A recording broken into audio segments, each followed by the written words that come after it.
वैशाली जी आगे पढ़े। हाँ, हरिओम अर्पिता, हरिओम आंटी, हरिओम सब हरिओम। योगियों को।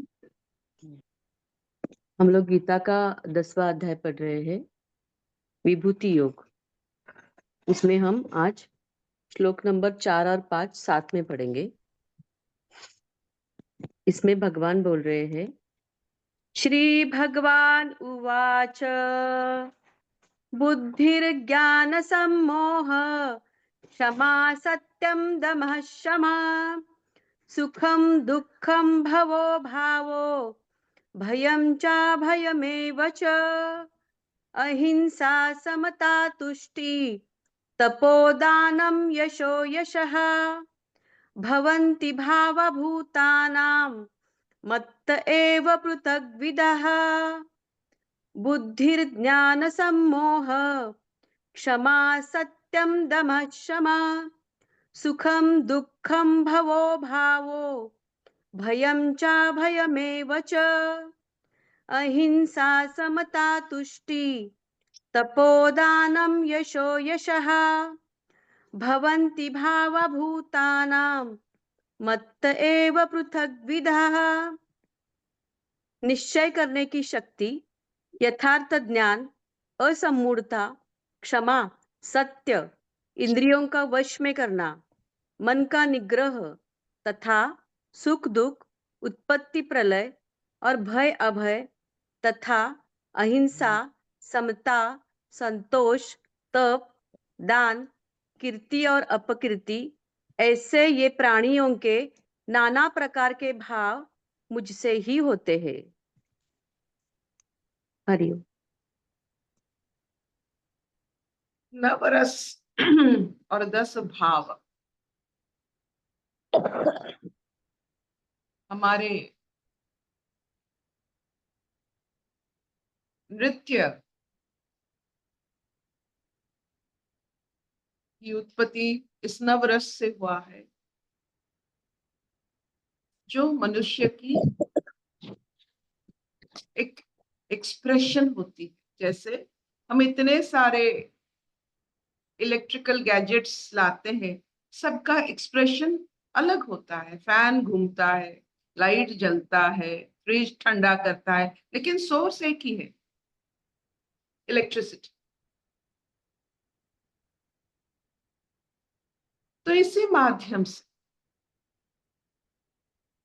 हमारे ये जो 10 भाव है, जो यहाँ लिखा गया है, नवरस 10 भाव, वो क्या हो सकता है? नवरस में सबसे उत्तम रस है श्रृंगार रस। श्रृंगार में यू शुड बी प्रेजेंटेबल। जैसे एक बार गांधी जी और रविंद्रनाथ टैगोर में थोड़ा बातचीत हुई, तो रविंद्रनाथ टैगोर थोड़ा समय लगाए थे अपने आप को सजाने में, संवारने में, तो गांधी रूठ गए। इतना समय बुरा लगाते हो, क्या तुम्हें कोई देखने वाला है? तो वो श्रृंगार रस के बारे में वही गांधी जी को भी बोले थे, आपकी सजावट के कारण किसी के ऊपर नैराश्य भाव ना पड़े। You should be opulent. जैसे हमारे जो जितने सारे देव देवियां हैं, वो सब ऑप्युलेंट है, भरपूर है। हम उनको देखकर नैराश्यमय भाव में नहीं जाते।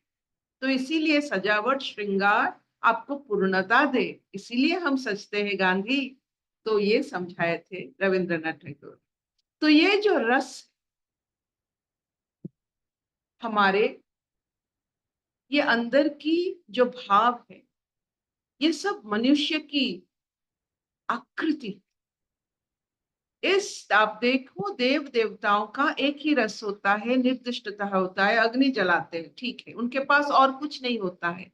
लेकिन मनुष्य के पास ये नव रस और 10 भाव है, जिसके लिए मनुष्य शरीर में ईश्वर प्रवेश करते हैं अवतार ग्रहण करने के लिए, इस रस को अनुभव करने के लिए, इस भाव को रस अनुभव करने के लिए। These should be non-judgmental. One should not judge these rasas and bhavas in a human. आप अगर जजमेंट में आ जाते हो तो आप अपना कीर्ति मनुष्य होने की कीर्ति गवा देते। ये हमारी कीर्ति है, हमारे अनुभव है, इससे बहुत पास रखिए। और जो इसमें गुजर रहा है, आप जान लीजिए वो भावों से, उस रसों से गुजर रहा है, उसे गुजरने के लिए दीजिए, क्योंकि वो मनुष्य योनि में जन्म लिया है इन नवरसों और भाव को अनुभव करने के लिए। Don't be judgement. कोई हास्य रस में है, कोई वीर रस में है, कोई अद्भुत रस में है, कोई शांति रस में है, कोई विवश रस में है। Allow them. आप भी खुद देख लीजिए, ये तो नृत्य का एक अंग है, ये संसार का एक अंग। जीवन को जो नृत्य मानते हैं वो रसों को बहुत सुंदर भाव से समझ सकते हैं। अभी भाव की बात आ रही है। ये 10 भाव जो है, बुद्धि, ज्ञान, असम्मोह, क्षमा, सम, दम और सत्य, तपस, दानव, यश, आप इसके बारे में और गहराई में जाइए। यही भावों में हम तैरते हैं। ये भावमय जो ईश्वर स्वयं है, उन्हीं की जो जो जैसे नदी डोलता है, इसमें हम डोलते हैं, इस रसों में, इस भावों में। इसमें क्या बड़ी बात है? क्यों किसी को इसमें उससे अलग करे, इस भावों और रसों से?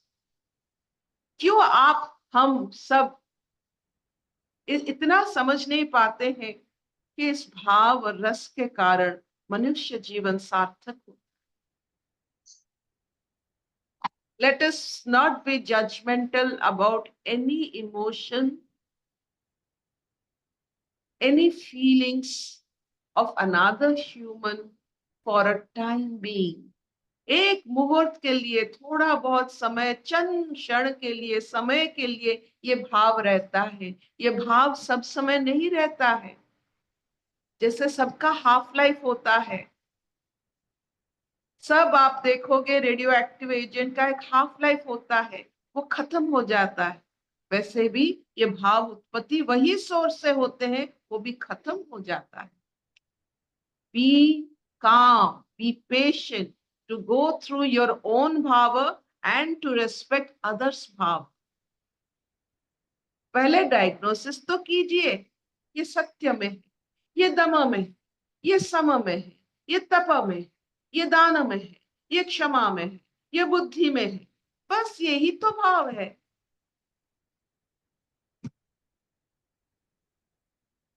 तो हमारी जो आदत होती है टोकने की, क्योंकि हम में बुद्धि नहीं होती है। बुद्धि कभी टोकता नहीं है, बुद्धि किसी को रोकता नहीं है। बुद्धि एक आंगन है जो सबको दे देता है, खेलो नाचो इस आंगन में, बुद्धि में नाचो।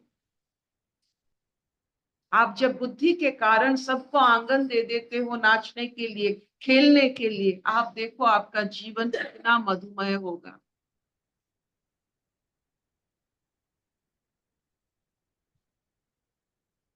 क्या इतना चलेगा? चलेगा चलेगा अर्पिता। अनुभव कीजिए सब रसों को, जीवन में जरूर अनुभव कीजिएगा। ये सब भाव में थोड़ा बहुत हम सब रहते हैं, इसमें कोई बड़ी भाव नहीं है। सब एक ही सोर्स से, एक इलेक्ट्रिसिटी एक ही से आता है। ये भाव, ये रस, सबका सोर्स एक ही है, ईश्वर। तो इसमें डरने की क्या बात है? भाव तो है ना, अभाव तो नहीं है ना। अगर इस भाव आपके अंदर नहीं होगा तो आप अभाव में रह गए। You will be a wretched poor person.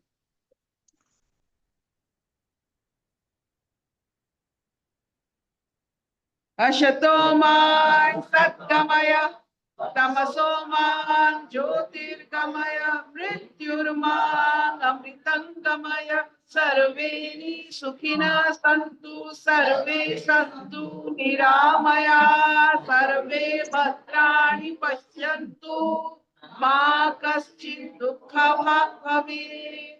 Om Shanti. शांति शांति शांति।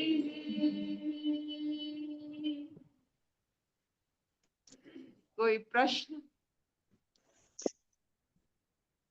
पूछिए पूछिए।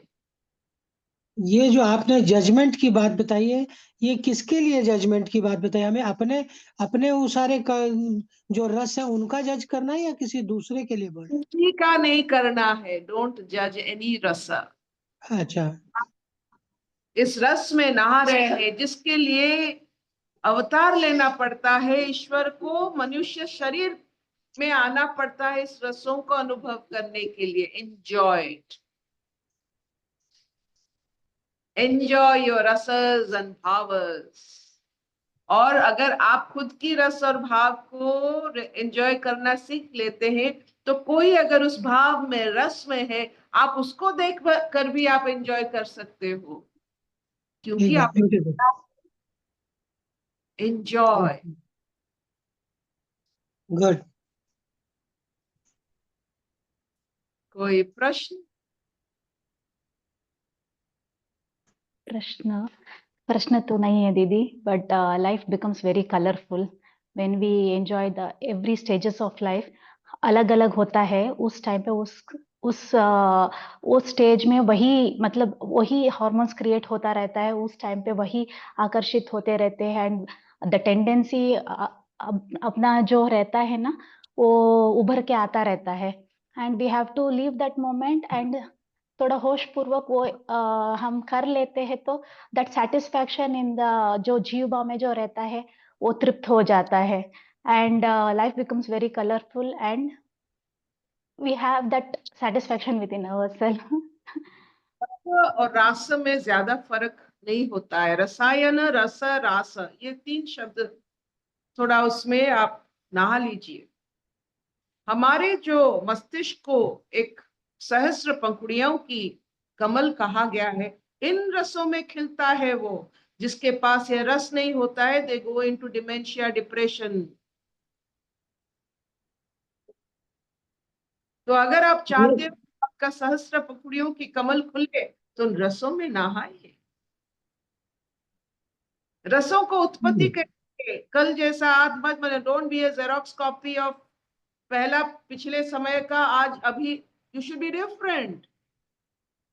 रसों में नहाइए, जैसे डोपामिन, सेरोटोनिन, ऑक्सीटोसिन, ये सब जो न्यूरोट्रांसमीटर्स है, इसको निकालिए। ये भाव से निकलते हैं, ऐसे नहीं निकलते हैं। जैसे आपने एक अच्छा सा संगीत सुना, निकला सेरोटोनिन। वो एक बार सेरोटोनिन निकलने से आप देखोगे आपका रोम रोम ईश्वरमय हो जाता है। यू अंडरस्टैंड ईश्वर मच मोर इन संगीत, क्योंकि वहां कुछ दिखता नहीं है, सुनता है। आप एक सुनने के माध्यम से आप भरपूर हो जाते हैं। हम सोचते हैं कि खाने से सिर्फ भरपूर होते हैं, सुनने से भी भरपूर हो जाते हैं, नृत्य देखने से, आंखों से भी भरपूर हो जाते हैं। तो ये जब तत्व सब आप समझ में आ जाता है, आपकी कमल खिलता है and you become free from dementia.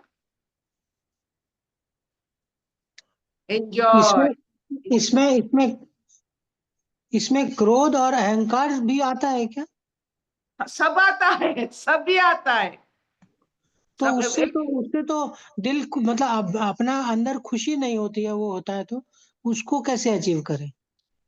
ये एक रस है, ये समय के साथ चला जाएगा। यही जान लीजिए कि जो आप भाव दिखा रहे हो, ये रहेगा नहीं, ये शाश्वत नहीं है। बिल्कुल ये ठीक।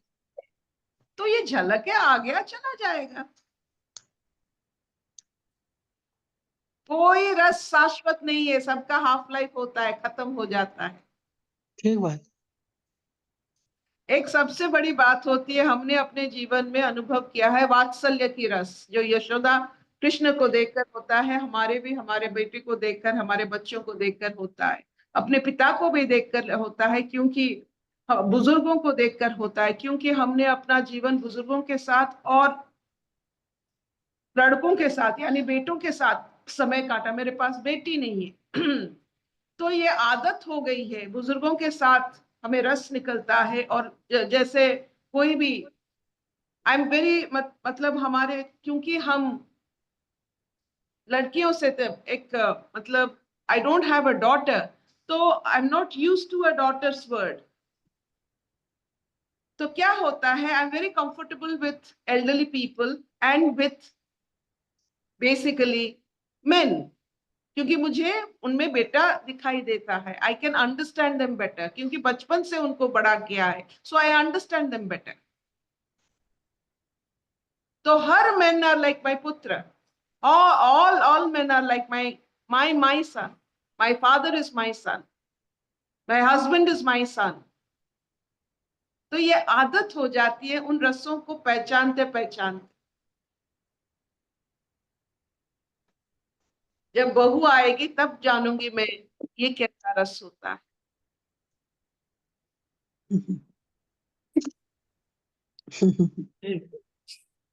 Thank you, Mama. Thank you.